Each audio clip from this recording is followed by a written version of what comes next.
Anyway, the reason we're jumping into the middle is I forgot to hit the start button on the recording. So continuing, um, I want to go to the because it's come up a number of times since I pulled up Lamb profiler. Look, it's the I would call it the least evolved part of the platform because we built it at the beginning and we haven't returned to it because there are lots of other things that we're doing, like the model portfolios. I think, that's been a really useful tool. I like it because it takes the thinking out of it. But you just have to be ready to change horses when it's necessary. But it is a good way to think about how the market works and whether you should be in something or out of it. And I'll use Lamb Research as an example. It will default to a 90 trading day view. Why? Well, it's a good solid set of days, and things change continuously. And so that's what we did with it. And we default to what we call the 5-5 rule, that you own stuff when it's over 5, and when it returns to 5 and drops below it, then you leave. It is not a panacea. It's not the only way to do things.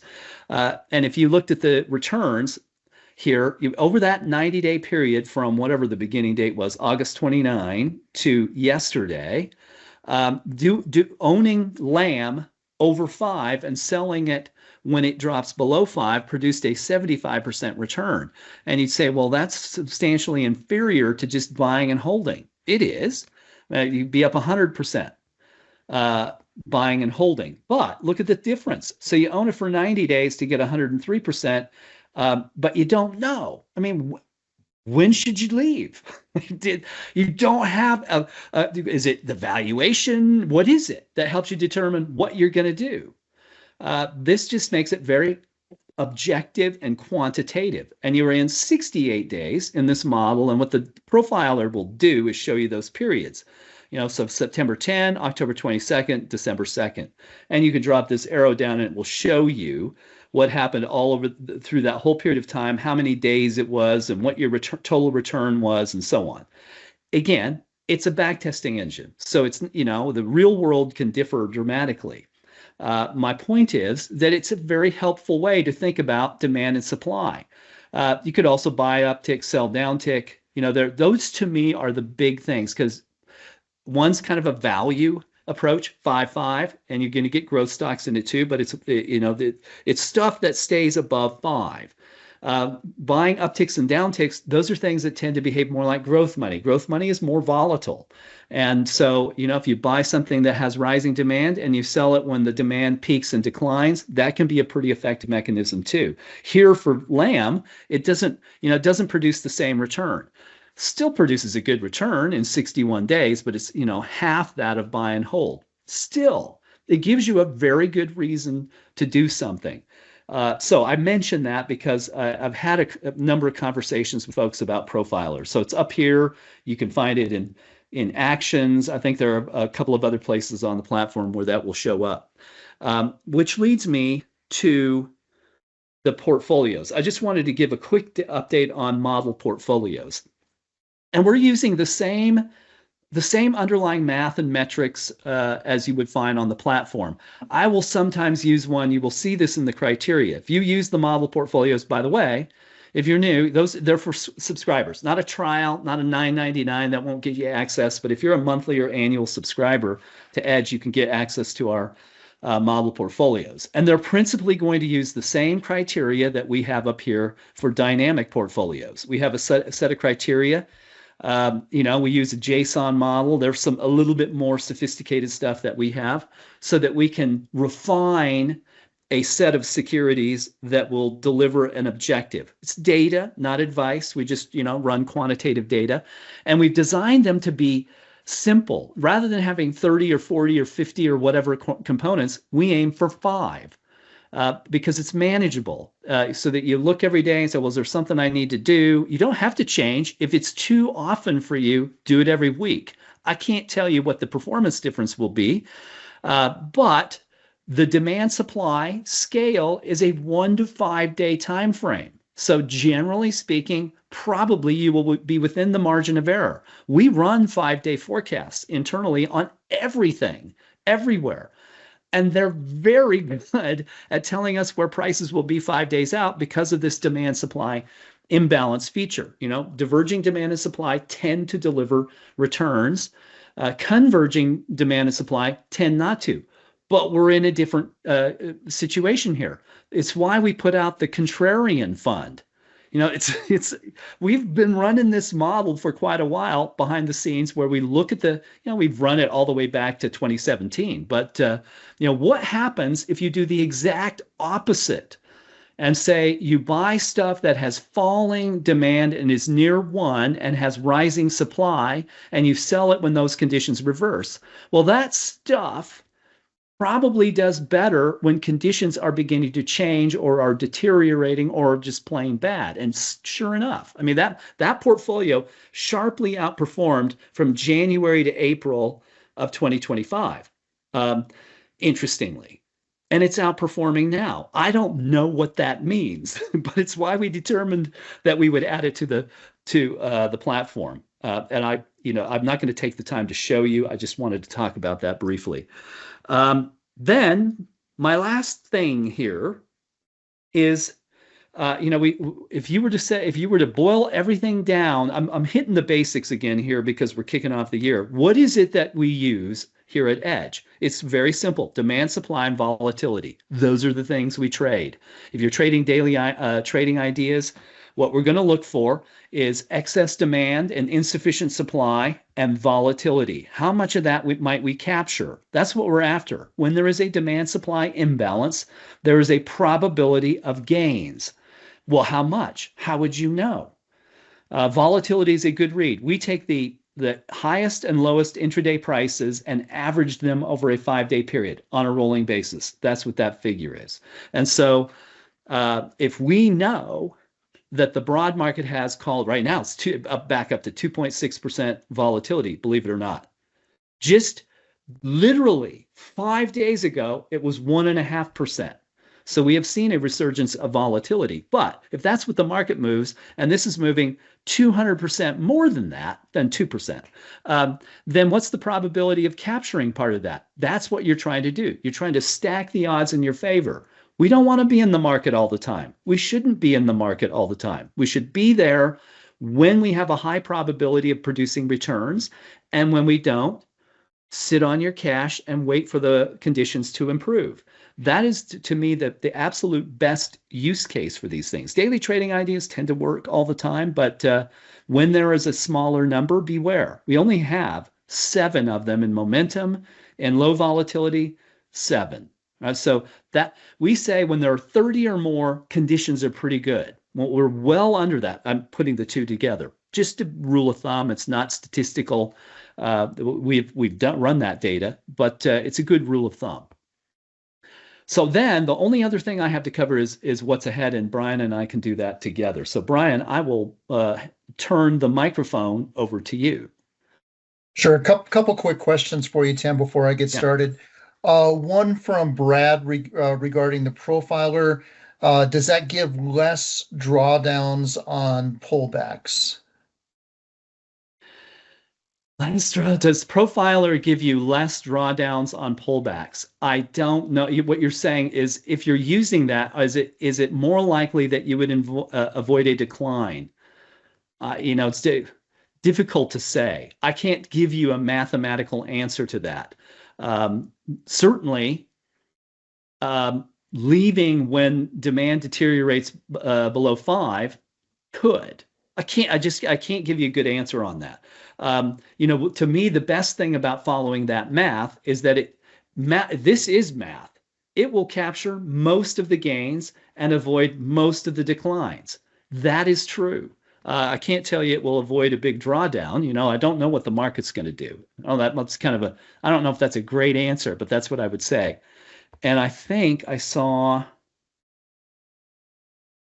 Yeah, Brad, I could answer that too, and Brad's saying strange day in the markets again. Russell up 1, equal weight up 1. I think what's RSY? Remind me again. And Nasdaq. Okay, Nasdaq down 75 basis points. SPX flat. I posted on X how this is a clear. We have patterns to indicate this, by the way, that this is arbitrage. When these things move differently like this, I shared in, I think I might have shared it on X too. I shared a 20-day view of the S&P 500's components as a buy-sell view, because another view that we look at. And it's remarkable to me, December 10 and January 7 are exact inverses of each other. In between, there are two patterns that are exact inverses of each other. When most of the money in the market is, say, trading a basket of equities versus ETFs, or there's 0 days to expiration options where you're gamma and delta hedging all day. What do you get? That disparate performance. And it's very difficult for market commentators who are then trying to explain the market in fundamental terms or derive big signals for it. What's it mean for defense contractors or folks like Invitation Homes who are suddenly, a Trump tweet hits and we don't want big corporations owning a bunch of homes, all those kind of things. Can you draw any conclusion from it? I traded notes with the IR guy at Invitation Homes. They're a past corporate customer of ours today. And I told him, look at the data. Investment behavior is down. Speculation was up. Derivatives use was up. And your short volume was up. What are those? Bets. That's all it is. And the market is flooded with that right now. And it makes it very difficult to know to draw conclusions. That's why I say come back to demand and supply. It will reorient you. Been very difficult to produce gains since the market got to about 5.4. It's just 5.4 demand. It's very interesting over the long run that when the market drops below 5.4, it's currently 5.3, very difficult to get any kind of movement out of the market. And why is that? Because I think it means the market is basically at flat demand plus that kicker of 30 basis points in the form of derivatives. Derivatives are implied demand. If every day you have $1.5 trillion of 0 days to expiration options that are very brief, fleeting implied demand for the S&P 500, it has an inflationary effect that keeps mean reverts. And you're going to try to offset it with something else, and that shows up in the data to me. Jean-Sebastian, you asked a question too, didn't you? I think, is it, or if not, would it be possible to appreciate the data behavior based on 30 days instead of 5? I get your point, and maybe it is, and we look at it all the time. Yeah, I mean, isn't 5 days too short? We can't constantly adjust to 5-day behavior. You don't have to adjust to it. Absolutely, demand cycles, broad sentiment runs in much longer cycles. Call it, internally, we've looked at this data a lot. It's called 25 days, pretty close to your 30-day period. Individual stocks move a lot more than that. I'm not saying that we have to. It's predictable in that range. 10 days out, our ability to predict prices drops by half. 30 days out, half is a coin flip. So if we're down to 50%, then we're just guessing. So that's why we have kept it short. We're not saying that you necessarily need to do that. Okay, Brian, sorry. Over to you. Sure. No, you're fine. You're fine. And there was one question regarding the contrarian portfolio. I can show that here at the beginning in terms of the exit criteria there, and I'll start with that. Okay. So contrarian portfolio, and here's what the criteria looks like. So as you can imagine, just the opposite of what we would normally be doing. We're looking at sentiment that is less than 2. Sentiment trend is declining. We want healthy dollars per day. We want short volume that's increasing. Once again, contrarian philosophy, short volume trend is increasing. Stocks with $20 or more. Here's the exit criteria. That sentiment trend, instead of decreasing, either moves up or the short volume trend moves down on a 5-day basis. So that's your exit criteria for that. Here's what it looks like on a chart basis like right now. It's like that Seinfeld episode. Remember, if you've watched Seinfeld, remember when George Costanza said, My instincts have been absolutely wrong. So from here on, I'm going to do exactly the opposite of my instincts. It, Yep. it's like that. It's not that we would ever advocate this, but it's very interesting that it works at certain periods in time. So that's why we're Hmm. doing. Hmm. No, absolutely. It's a good point. Here's what the chart looks like right now. And, you can see really beginning in the beginning of December, really started to take off. So I actually bought a couple of these names today. We'll see how that goes. I also wanted to touch on passive investment influence for a second. Just gonna share part of a worksheet that I was working on. I was updating a slide deck and I was looking, what you're looking at here, this is our four behaviors in the marketplace. And this is, I'll show you a different way of looking at it. So four behaviors in the marketplace here. And this was an updated slide. This is a world turned upside down. And I've shared this before. We share it with a lot of our investor relations clients. And most boards, most C-suites still don't understand that active money is only about 10% of daily trading. But what I wanted to share with you specifically is that the passive investment component just continues to grow.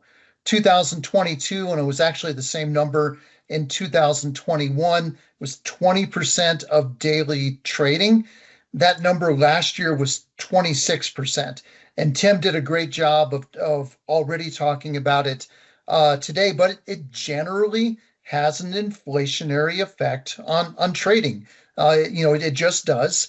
There's only a finite number of public equities, and there's only a finite number of large cap equities where most of the money tends to flow to. And what will that do in the marketplace? Well, if you look at trading during the last month, it's a good example. You tend to have this choppiness, and actually we'll go back a couple of months. You can see it going into options expirations. You'll hear us talk about possible inflection points at expirations. There's November expirations where the squares are.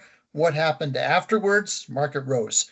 What happened at December expirations afterwards? Market rose. It's a time for strategy changes and tactics. But once again, if passive money is putting money back to work in the marketplace, what's that going to mean for the market? Well, the market's going to move higher over time and until it doesn't.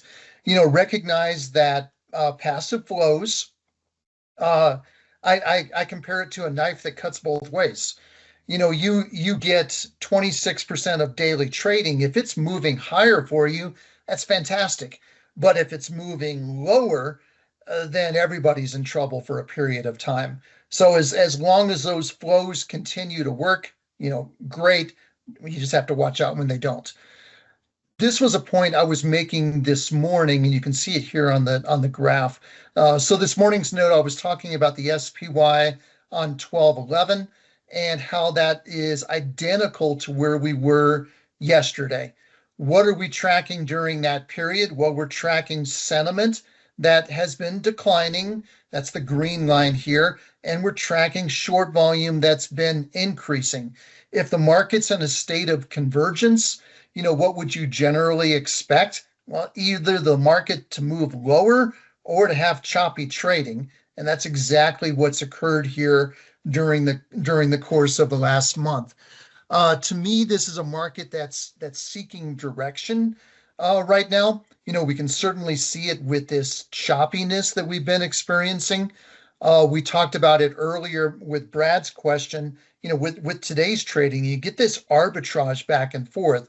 And we're seeing it in the momentum and low volatility portfolios as well. Here's the list of names from yesterday. I didn't update it today, but I mean a great example. Most of these names were much higher yesterday. Just the opposite today. Almost all of them are lower. If you look at a random sample of low volatility names, just the opposite today. They're doing well while momentum is suffering.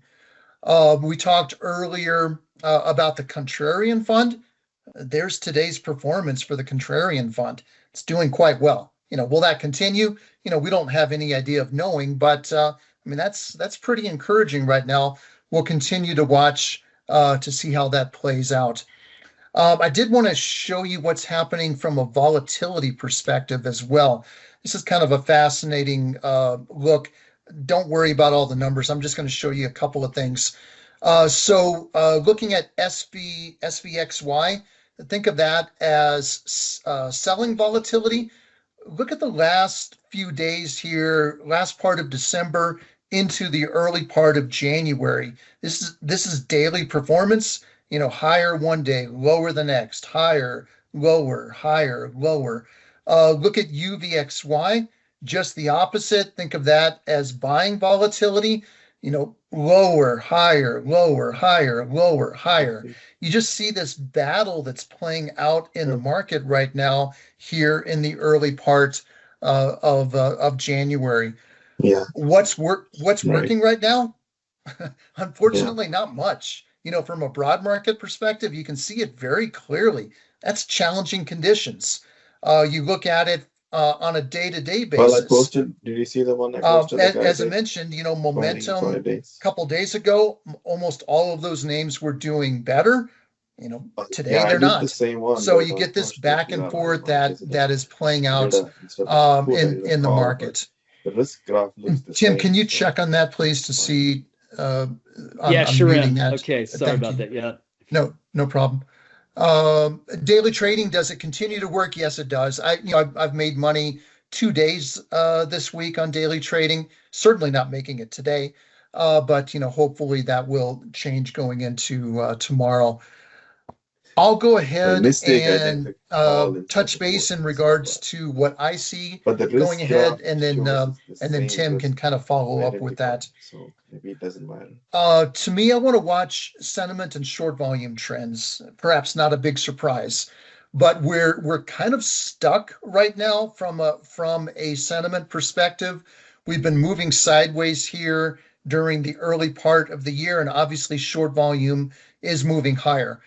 Now, if sentiment starts to move higher from here, short volume starts to move lower, maybe we get a little bit of a rally. But as you can see, we're in a state of convergence right now. It's not a great setup at this particular time. I'm watching expirations next week. Once again, here's the last two expiration cycles.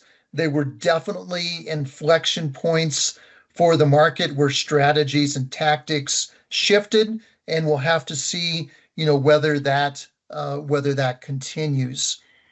You'll hear me discuss this a lot. Tim discusses it a lot as well. Where big tech goes, the market tends to follow. Where is big tech right now? It's weak. It's fallen below neutral.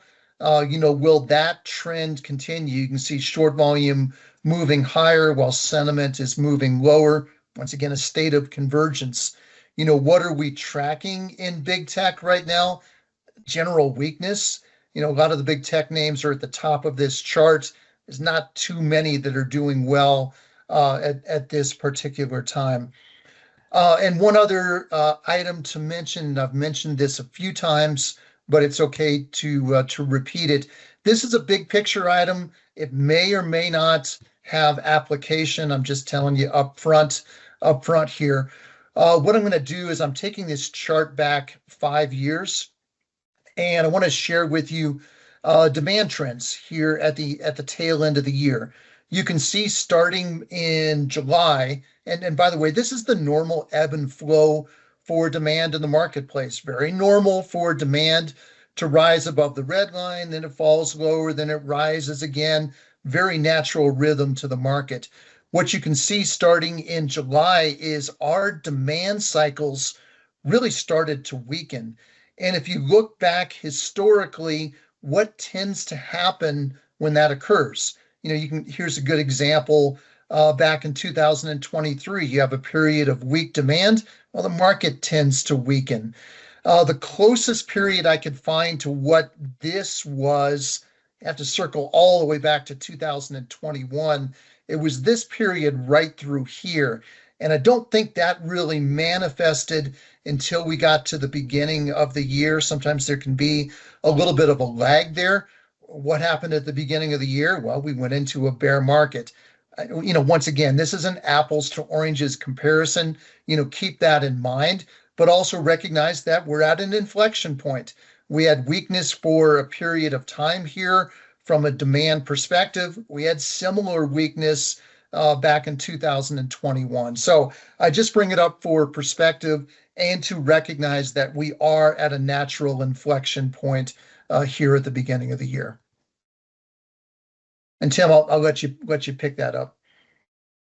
Thank you very much, Brian. And Chris, to your question, so Chris said, is demand at the top or bottom? I mean, how would you know, right? It's sitting there at 5.3. Has it bottomed or has it topped? And if you look at the daily read, and we're tracking that behind the scenes, the reason we put an average out is the daily volatile read.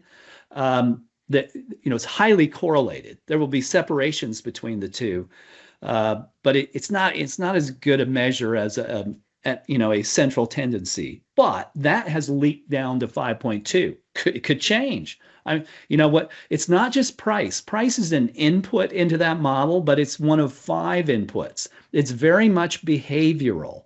I guess I could give you a great case in point. We ran data on an internal data study for JP Morgan. And it's, we have this measure that computes these behaviors and how they're impacting price. And we could call it positive change. Is demand remaining steadily positive? And it had numbers in the 20s through the year. And now it's 5. So if you were to, that's behavioral. Doesn't have to do with the price. It means that generally the behaviors behind price have deteriorated toward neutral. And so that's what determines broad sentiment. It's not just, you could have great days in the market and say, well, the Dow is way up and the market's performing well. Wouldn't that necessarily mean that demand will rise? Well, no, not necessarily. It depends on the behaviors behind it and how much they're changing. And in particular, passive money. Passive money is the far and away the engine of the market. I had a conversation earlier today with the head of IR for a public company, and I explained this. Here's the problem for public companies, that every month, this is rough. This is not precise, but roughly, the top 5 passives have $60 billion a month to deploy, to put to work in the equity market.